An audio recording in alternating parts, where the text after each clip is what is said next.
Bonjour à tous, bienvenue dans cette vidéo consacrée à la technologie des condensateurs. Il est très important pour un électronicien de connaître la technologie des condensateurs, puisqu'il y a des différences entre les nombreuses technologies, et afin de bien choisir son composant et savoir les reconnaître pour les différentes applications. Nous parlerons dans cette vidéo du modèle réel du condensateur pour montrer les différents défauts de ses composants, puis nous parlerons des différentes technologies, des condensateurs non polarisés et des condensateurs polarisés. Nous nous intéresserons uniquement aux technologies les plus utilisées actuellement, nous ne parlerons pas des technologies plus rares ou obsolètes, et nous finirons cette vidéo par quelques mots sur le marquage des composants. Parlons tout d'abord du modèle réel du condensateur. Un modèle réel décrit électriquement le comportement des défauts d'un composant. Cette description nous amène à montrer les limitations de fonctionnement des composants. Dans le cas général, ces défauts sont négligeables ou faibles en fonctionnement normal. On part toujours d'un composant supposé parfait, ici un condensateur C, auquel on va rajouter d'autres éléments qui vont modéliser ces défauts. Le premier défaut modélisable, c'est la résistance équivalente série, qui est l'effet des conducteurs dans le condensateur. Cette résistance doit être la plus faible possible. Elle est en général très inférieure à l'ohm, voire avoisinant l'ohm, dans le cas des composants les moins performants. Dans les datasheets, on trouve souvent l'expression du facteur de perte ou dissipation factor, qui est la proportion entre la résistance série et la réactance 1 sur Cω, exprimée comme la tangente de l'angle telle que représentée sur le plan complexe en impédance. Nous parlerons plus en détail de ces notions d'impédance dans la vidéo consacrée dans l'étude des circuits en régime sinusoïdal. Cette résistance série va avoir pour effet de créer de la dissipation d'énergie dans le composant, de limiter la vitesse de transfert des charges, et va avoir un impact sur la fréquence limite de fonctionnement des composants. Le deuxième défaut le plus important dans un condensateur est la résistance d'isolement du diélectrique.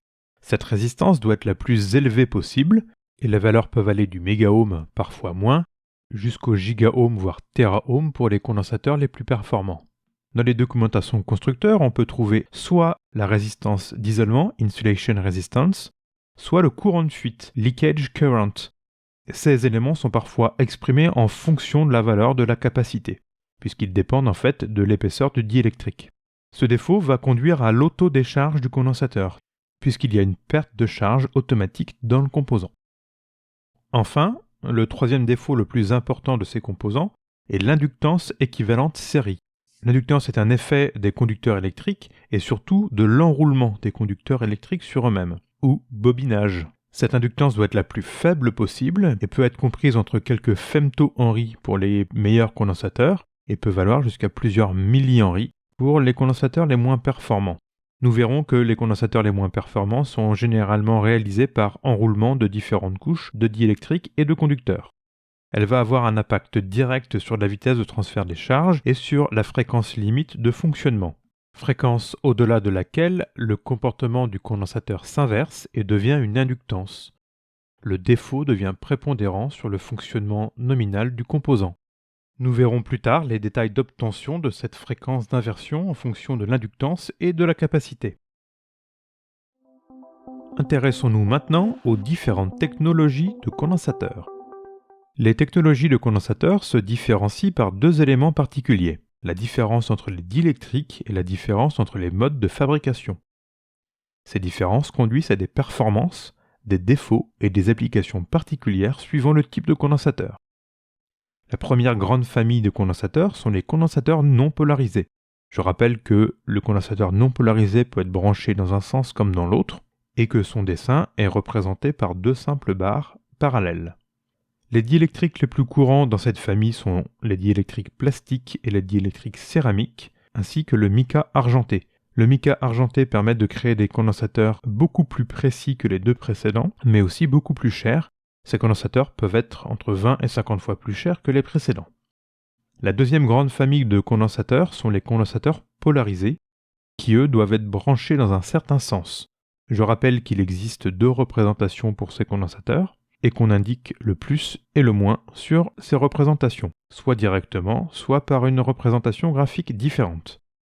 Deux types de condensateurs sont dans cette famille, les condensateurs électrolytiques à oxyde d'aluminium et les condensateurs électrolytiques à oxyde de tantale. Nous allons donc nous intéresser principalement dans cette vidéo aux condensateurs plastique, céramique, aluminium et tantal. Intéressons-nous tout d'abord aux condensateurs non polarisés.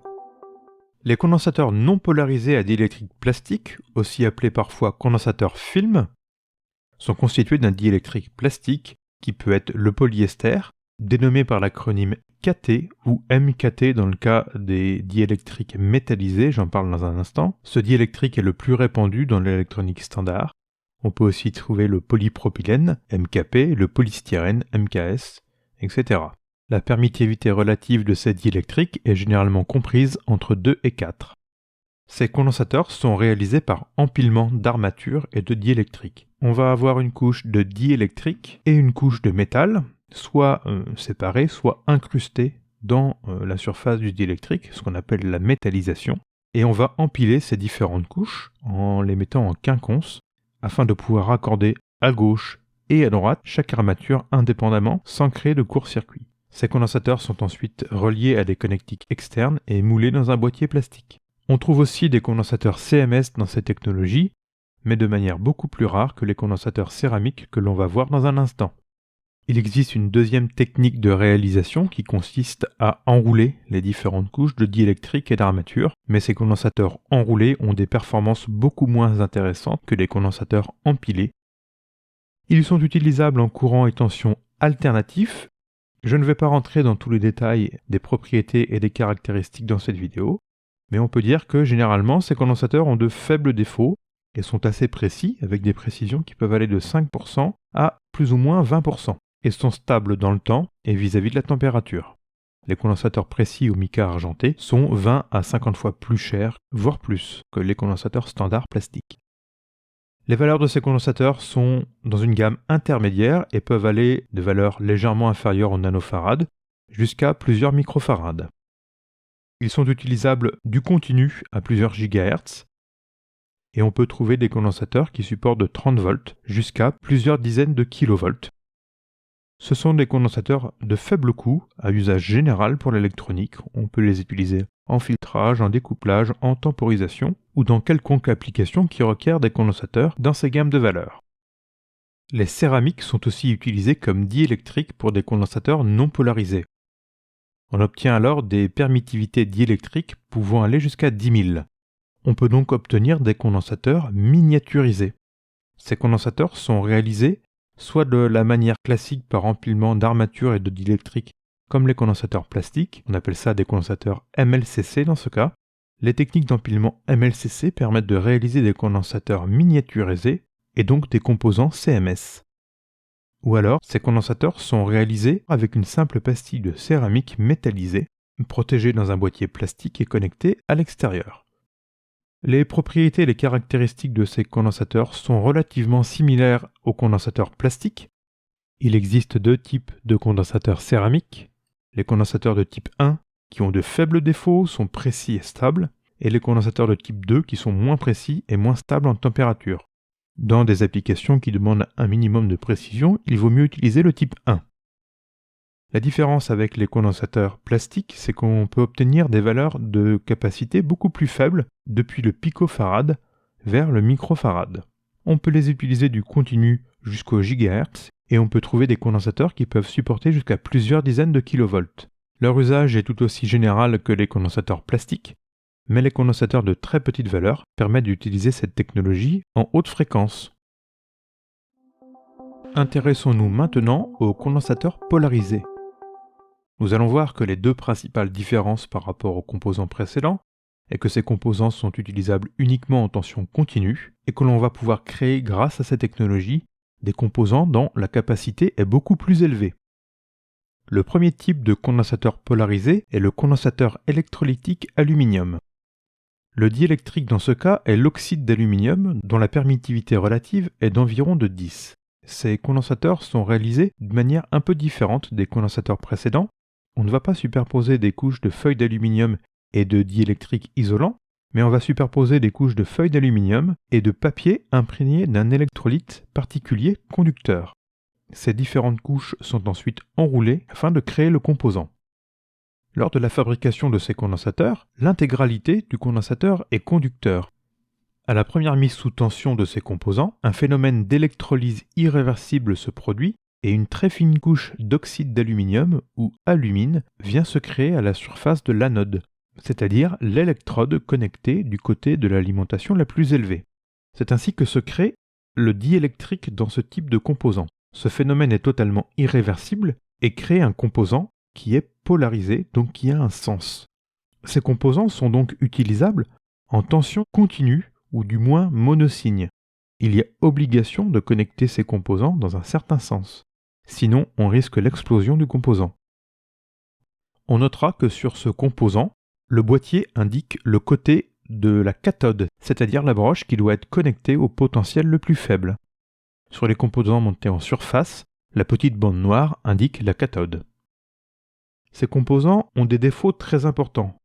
Une très forte résistance série, très forte inductance série du fait de l'enroulement du bobinage et un très fort courant de fuite. Et puis sont peu précis et peu stables dans le temps et vis-à-vis de la température. Alors on peut se demander quel est l'intérêt de créer de tels composants. Eh bien tout simplement, vu que le diélectrique est extrêmement fin, quelques couches atomiques, eh bien on va créer des condensateurs avec une capacité très élevée, du microfarad jusqu'à la centaine de millifarads sans aucun problème. Ces condensateurs ont de plus une très faible bande passante, donc sont utilisés en continu, mais aussi en tension variable monosigne, jusqu'à une centaine de Hertz. Ils ont une tension de service faible à moyenne. On peut trouver des condensateurs électrolytiques aluminium jusqu'à environ 1 kV.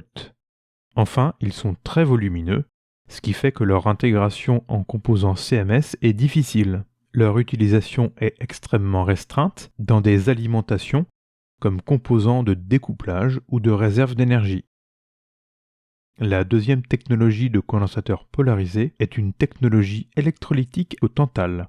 Cette fois-ci, le diélectrique est l'oxyde de tantale avec une permittivité relative d'environ 20. Leur fabrication se fait par superposition de couches.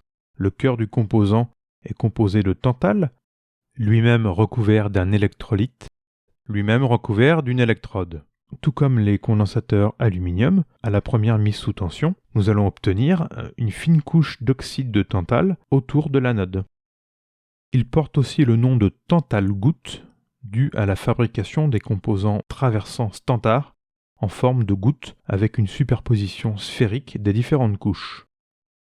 Ils doivent être utilisés aussi en tension et courant continu au monosigne, et à la différence des condensateurs électrolytiques aluminium, ce n'est pas la cathode, le moins, qui est indiqué sur les composants, mais le côté plus, petite facétie des fabricants. Par rapport aux condensateurs électrolytiques aluminium, ils ont globalement de meilleures caractéristiques, sont plus stables, plus précis, ils sont beaucoup plus petits, mais aussi beaucoup plus chers. Ils peuvent être intégrés dans des boîtiers CMS de manière beaucoup plus efficace. Leurs usages sont tout aussi restreints que ceux des condensateurs électrolytiques aluminium. On peut éventuellement les utiliser dans des circuits de temporisation, car leurs faibles défauts permettent ces utilisations. Vu qu'ils sont plus petits et plus chers que leurs homologues aluminium, eh bien ils sont utilisés dans des conditions particulières lorsqu'on ne peut pas utiliser les condensateurs électrolytiques aluminium. Pour terminer cette vidéo, je vais vous parler des séries et du marquage des valeurs sur les condensateurs. Les condensateurs étant des composants beaucoup moins précis que les résistances, les fabricants utilisent généralement les séries E3 à E12 pour les valeurs. Dans la série E12, ici, j'ai mis en gras les valeurs de la série E6. Les marquages actuels peuvent être faits de 3 manières différentes. Le marquage peut être direct dans la première version, où le fabricant a suffisamment de place pour écrire l'intégralité de la capacité avec son unité, par exemple directement 100 microfarads, c'est ce qu'on trouve généralement sur les gros condensateurs électrolytiques aluminium.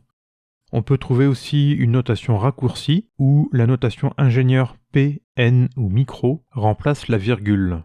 Par exemple, 1N2 signifie 1,2 nanofarad. Et le marquage peut être codé avec 3 chiffres, le résultat étant exprimé en picofarad systématiquement. Les 2 premiers chiffres correspondent aux chiffres significatifs et le dernier chiffre au nombre de zéros, donc x 10 puissance n. Par exemple, le marquage 473 revient à 47 plus 3 zéros, donc 47 000 picofarads, donc 47 nanofarads. Enfin, la tolérance sur les composants est indiquée par une lettre. Ce tableau résume la plupart des tolérances et vous pouvez voir qu'on a des composants dont la tolérance peut être de plus 100%. On a affaire à des condensateurs de forte capacité utilisés dans des alimentations en tant que réserve d'énergie. Le fabricant nous garantit une capacité minimum sur le composant. Si la capacité est plus élevée, c'est un plus. Les tolérances en picofarad sont utilisées uniquement pour les capacités inférieures à 10 picofarad. Les tolérances les plus utilisées en électronique standard sont les tolérances plus ou moins 5%, 10% et 20%, donc les lettres J, K et M. Voilà, cette vidéo sur la technologie des condensateurs est terminée. Je vous ai présenté les plus grandes lignes de cette technologie afin de pouvoir choisir convenablement ses composants dans la plupart des applications de l'électronique. Portez-vous bien!